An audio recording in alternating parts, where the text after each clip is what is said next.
আমি আমার সৃষ্টিকর্তার কাছেই তো আরাধনা করছি যে বড় সংকট, আমি তো খুব বিপদে পড়েছি, আমি তোমার সাহায্য চাই, তোমার প্রার্থনা চাই, হে প্রভু, হে ঈশ্বর, বা তুমি হে ভগবান, হে আল্লাহ, তুমি যে আমার সৃষ্টিকর্তা, তুমি আমায় দয়া করো। লালন সাঁইজি বলছেন যে যা কিছু আছে এই বিশ্ব ব্রহ্মাণ্ডে তাই আছে এই মানব ভাণ্ডে। মানুষ হওয়া আসলেই সহজ জিনিস নয়। আশা পূর্ণ হলো না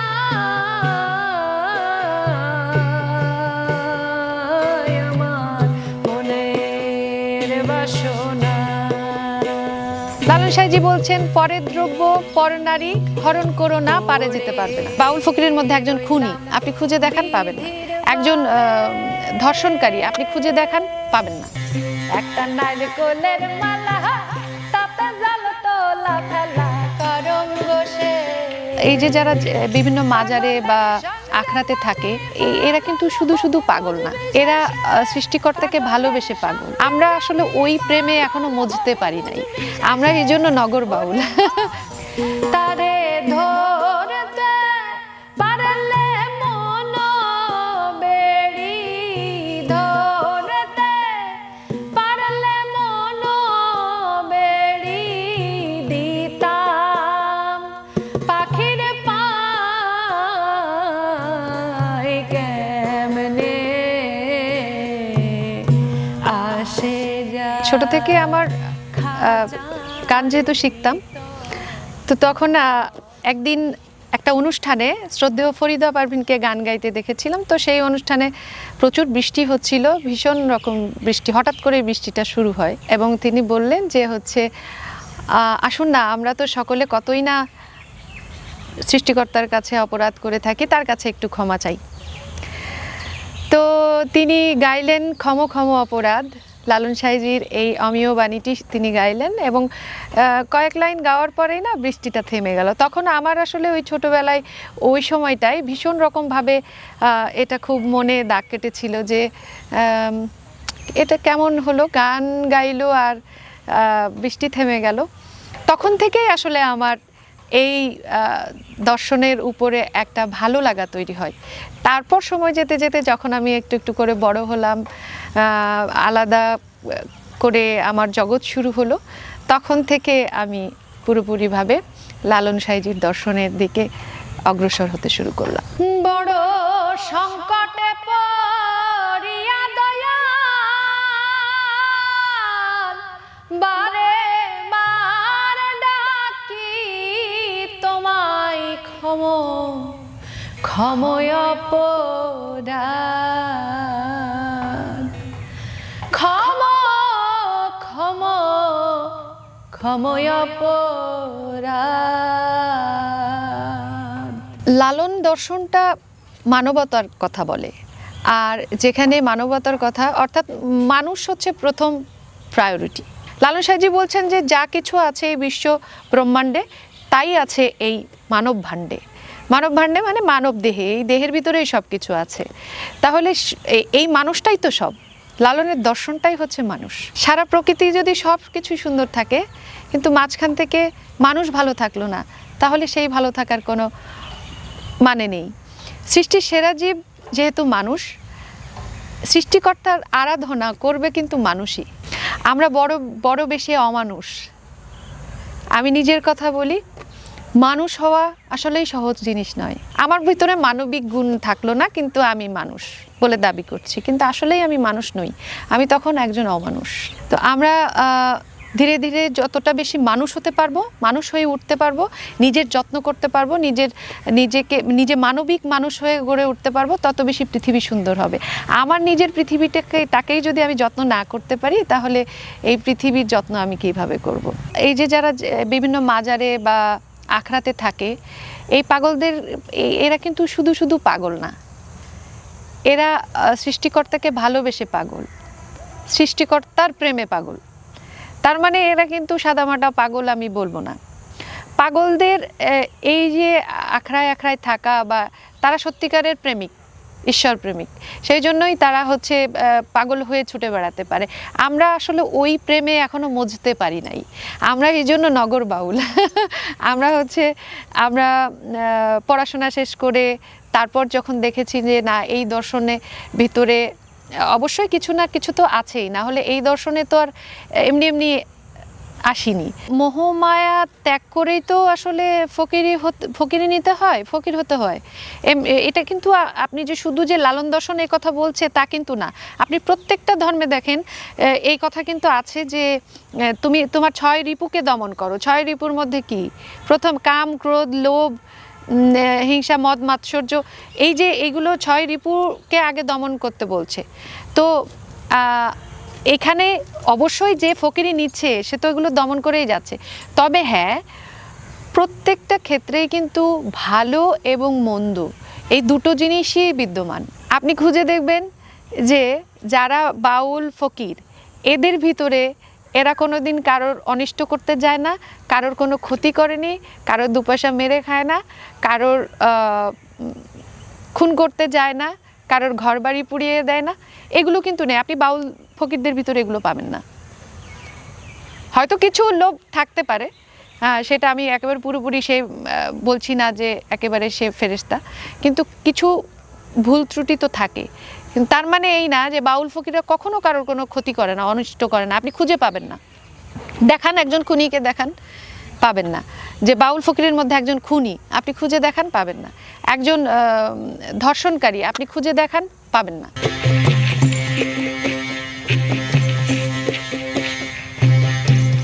একটা নারকোলের মালা, তাতে জল তোলা ফেলা করঙ্গ সে। একটা নারকোলের মালা, তাতে জল তোলা ফেলা করঙ্গ সে। পাগলের সঙ্গে যাবি, পাগল হবি বুঝবি শেষে। পাগলের সঙ্গে যাবি, পাগল হবি বুঝবি শেষে। ওরে মন, ওরে মন, ওরে মন বুঝবি শেষে। তোরা কেউ যাস নেই ও পাগলের কাছে, তোরা কেউ যাস নেই ও পাগলের কাছে। লালন সাঁইজির গান হচ্ছে ফকিরি গান, আর ফকিরি এসেছে আসলে সুফিজম থেকে। আর একটা ব্যাপার আছে, লালন সাঁইজি যে শুধু ফকিরি গান সেটা ঠিক আছে, কিন্তু লালন সাঁইজির গানগুলোর ভিতরে বেশিরভাগই দেহতত্ত্ব নিয়ে। যেমন লালন সাঁইজির বাণী যারা চর্চা করেন তারা সাদা পোশাক পরেন। তো সাদা পোশাক পরারও কিন্তু একটা বিশদ গুরুত্ব আছে। সাদা শুভ্রতার রং, সাদা ফকিরি রং। ফকিরি রং কেন? 7টি রঙের সংমিশ্রণে সাদা রং হয়। তো যেহেতু সাদা রঙের ভিতরে সব রঙের মিশ্রণ, সব এসে মিশে সাদা রং হয়, এই জন্য ফকিরির রং সাদা। যে গানগুলো সৃষ্টিকর্তার কথা বলছে, যে গান আপনার প্রকৃতির কথা বলছে, সেই গানগুলো অবশ্যই আধ্যাত্মিক গান। আর এখানে সব মহাজনের গানই যে আসলে আধ্যাত্মিকতা আছে, সব গানই আধ্যাত্মিক এমন কিন্তু ব্যাপারটা নয়। আবার বাউল গান, ফকিরি গান বা মুর্শিদি বলেন, ভাটিয়ালি বলেন, অন্যান্য যত গান আছে এগুলো বলেন, সব গান কিন্তু ফকিরি ফোক গান, কিন্তু সব ফোক গান কিন্তু বাউল গান নয় বা ফকিরি গান নয়। একটু বোধহয় কঠিন করে বলে ফেলছি।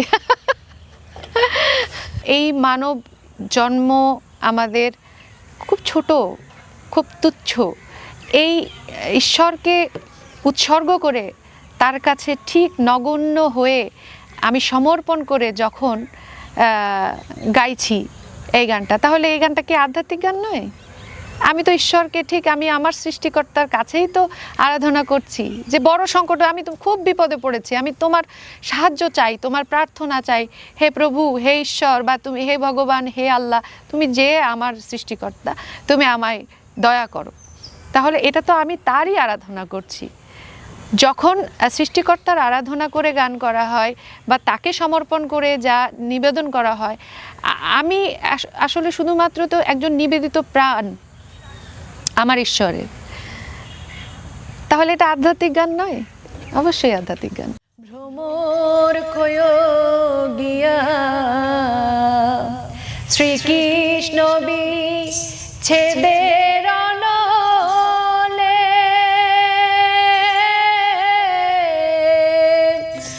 অঙ্গ যায় জ্বলিয়া রে ভ্রমর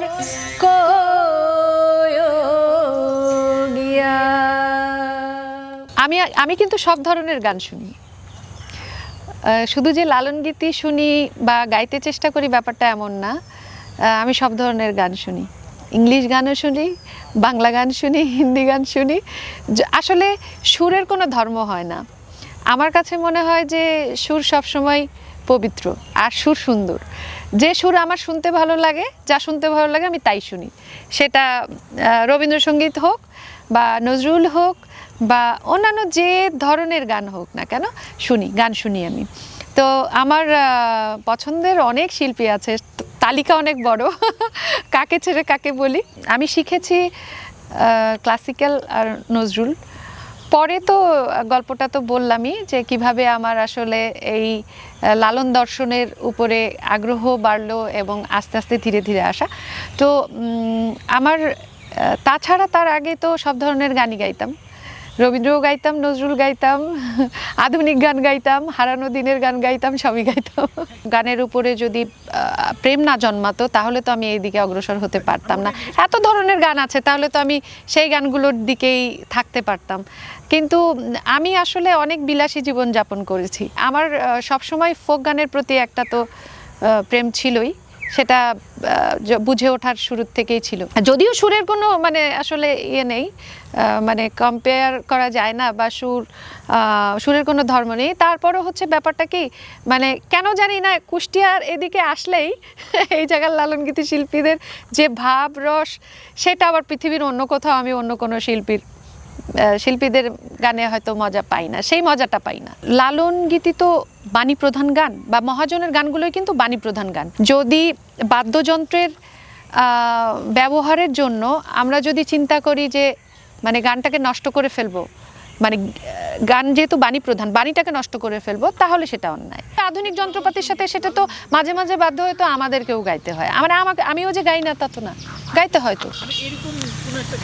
দেখা গেছে যে আমি একটা অনুষ্ঠানে গেছি, সেখানে হচ্ছে দেখা গেল যে আমার অ্যাকোস্টিক মিউজিশিয়ান নাই, তখন কি করব, আমাকে বাধ্য হয়ে তো গাইতে হচ্ছে, গাইলাম। এক কথায় গানের উপরে অত্যাচার না হলেই হয়েছে। আশা পূর্ণ হলো না,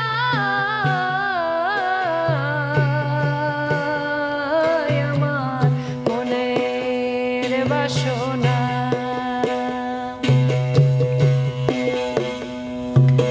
পড়ে রইলাম বিধির বামে, ভুল হলো মূল সাধনে, পড়ে রইলাম বিধির বামে, ভুল হইল যে মূল সাধনে। ফকির লালন বলে শেষ নিদানে,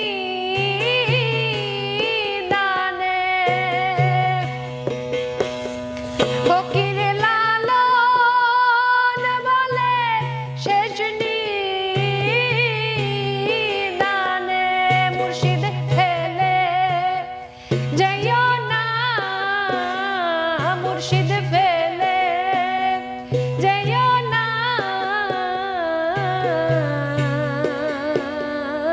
আমার মনের বাসনা।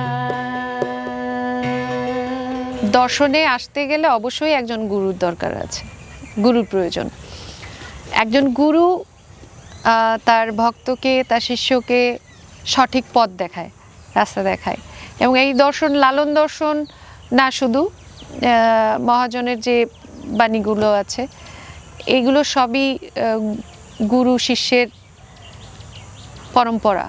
আমার গুরু একজন আছেন, হচ্ছেন শ্রদ্ধেয় বাউল শফি মণ্ডল, আর একজন আছেন ইন্ডিয়াতে, উনি হচ্ছেন খোদাবক্স ফকির, ওনার নাম। সাধু সঙ্গ কি, এটা তো আমি এখন আসলে বিশদভাবে এখানে বর্ণনা করতে পারছি না। আপনাকে সাধু সঙ্গে যেতে হবে, তাহলে বুঝতে পারবেন যে এটার মজাটা কি, আনন্দটা কি, সাধু সঙ্গটা আসলে জিনিসটা কি। প্রত্যেক কিছুর মধ্যেই প্রেম আছে, মায়ের সঙ্গে সন্তানের প্রেম আছে, স্বামীর সঙ্গে স্ত্রীর প্রেম আছে, প্রেমিক প্রেমিকার প্রেম আছে, আপনি একজন প্রাণীকে পুষছেন, তার প্রতি আপনার প্রেম আছে। প্রেমটা শুধু কিন্তু একটা জায়গায়, আমরা কি করি যে একটা জায়গায় আমরা খালি প্রেম খুঁজে পাই বা খোঁজার চেষ্টা করি। আমরা মনে করি যে শুধু প্রেমিক প্রেমিকার মধ্যেই প্রেম থাকে। প্রেম সারা আপনি যেখানেই জীব খুঁজে পাবেন, সব কিছুর মধ্যেই প্রেম আছে। প্রেমটা শুধু খুঁজে নেওয়ার ব্যাপার। লালন দর্শনের মানে পথটা খুব সহজ পথ। মানে এই যে সাদা সাদা পোশাক পরলাম, মাংস খেলাম না, শাকসবজি খেলাম, সহজ পথ, মানে খুব বেশি অর্থকরীর দরকার নেই। লালন সাহেবজি কিন্তু নিজে কিন্তু চাষবাস করেই খেতেন। সে কিন্তু অন্যের মুখাপেক্ষী ছিলেন না যে কেউ আমাকে খাওয়াবে, আমি ভিক্ষা করে খাবো, বিষয়টা এরকম ছিল না। কিন্তু তারে ধরতে পারলে মন বেড়ি দিতাম পাখির পায়,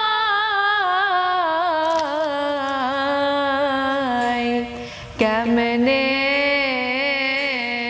আসে যায় খাঁচার ভিতর চিন পাখি, কেমনে আসে যায়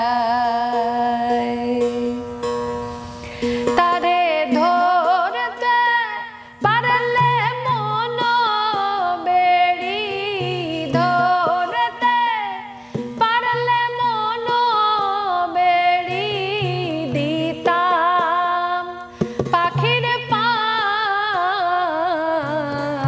কেমনে আসে যায় খাঁচার ভিতর অচিন পাখি, কেমনে আসে যায়। লালন সাহেবজি বলছেন, পরের দ্রব্য পর নারী হরণ করো না, পারে যেতে পারবে না। তার মানে কি, তুমি পরের জিনিস তুমি নেবে না, হ্যাঁ, দ্রব্য তুমি হরণ করবে না, মানে তুমি কেড়ে নেবে না। তারপরে হচ্ছে তুমি পরের নারী, পর নারীকেও তুমি কেড়ে নেবে না, পর নারীর দিকে তুমি হরণ করবে না, তাকে জোর করবে না। তাহলে কি হচ্ছে, মানুষ তো এমনিই ভালো হয়ে যাবে। মানুষ যদি অন্যের অনিষ্ট না করে তাহলে তো সে ভালো মানুষ। মানুষ মরে গেলে যন্ত্রণার শেষ হয়, অবসান হয়ে যায়। কিন্তু প্রতিনিয়ত বেঁচে থাকাটা হচ্ছে নরক যন্ত্রণার মতন কারো কারো কাছে ঠিক বেহেশতের মতন। খুব সুন্দর জীবনযাপন করার জন্য যে খুব বেশি কিছু লাগে, বিষয়টা এমন না। এই জীবনে আর কিছু পাই আর না পাই, মানুষের ভালোবাসা পেয়েছি প্রচুর, ঘৃণাও পাইনি যে তা না। লালন গান মানেই ভাবে যে মানুষ যে লালন গীতি গায়, এই ফকিরি গান গায়, এরা বাউল শিল্পী, এরা লোকশিল্পী, না জানি এরা কি করে, নেশা টেশা করে, এটা করে সেটা করে, নানান ধরনের নানান ইয়ে থাকে।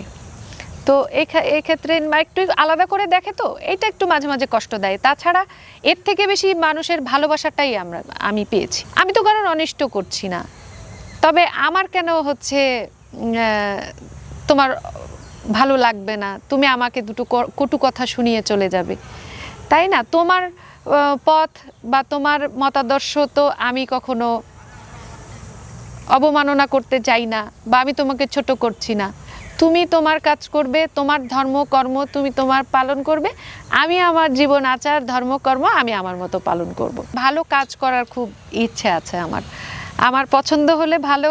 আমাকে যদি কারো মনে হয় যে না, আপনার গান আমাদের প্রয়োজন, গান গাওয়া, তাহলে আমি তার সাথে কাজ করতে চাই। আবার আমারও ভালো লাগাটার ব্যাপারটা থাকতে হবে। ঈশ্বর যেন আমার গলায় সেই সুরটা রাখেন, যাতে মানুষ আমার গান শুনতে পছন্দ করে। এই ভালো লাগা ভালোবাসাটুকু পাইলে আর জীবনে কিছুর প্রয়োজন হবে না। আমি একা রইলাম ঘাটে, ভানুষে বসি লোপাটে, আমি তোমা বিনে ঘোর সংকটে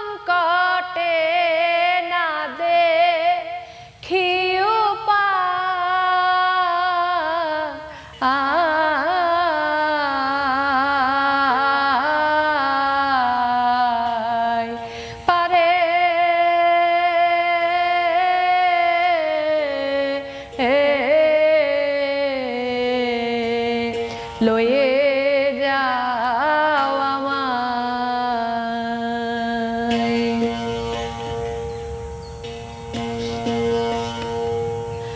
আমি অপার হয়ে বসে।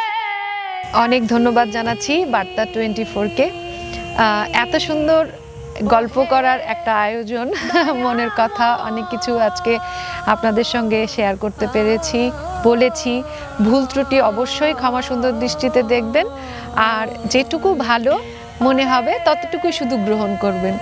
আমার কথার যদি কোনো খারাপ দিক মনে হয়, খারাপ মনে হয়, সেটা অবশ্যই কেউ গ্রহণ করবেন না। সকলকে অনেক ধন্যবাদ, স্পেশালি ধন্যবাদ আমাদের নূর ভাইয়াকে।